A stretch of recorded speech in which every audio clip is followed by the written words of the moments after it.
दरम्यान सरकार चर्चेला तयार आहे. गृहमंत्र्यांनीही चर्चेची तयारी दर्शवली आहे. मात्र विरोधक पळ काढतायत अशी टीका उपमुख्यमंत्री एकनाथ शिंदेंनी केली, ज्याला काँग्रेस प्रदेशाध्यक्ष हर्षवर्धन सपकाळ यांनी प्रत्युत्तर दिले.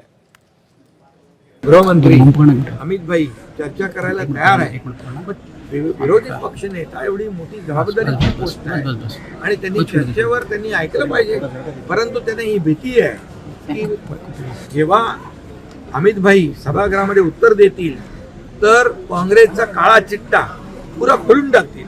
2014 नंतर काय काय झालं हे बोलतील आणि म्हणून याची भीती काँग्रेस विरोधी पक्ष नेत्याला आहे.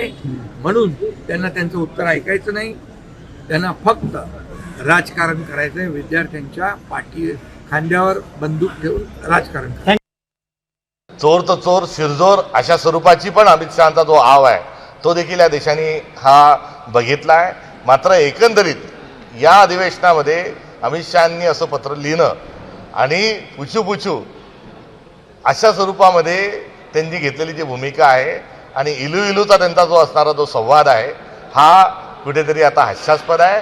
लोकशाहीचा गळा घोटण्याचं काम हे कशा पद्धतीने सुरू आहे ते आपण बघतोय. नथुराम गोडसे गांधीजींच्या पाया पडून त्यांनी गांधीजींचा जो खून केला होता, अगदी तशाच स्वरूपामध्ये नरेंद्र मोदी यांनी लोकशाहीच्या मंदिरात संसदीय प्रणालीच्या पाया पडून आत येऊन लोकशाहीला कुठेतरी खून करण्याचा ते प्रयत्न करत आहेत.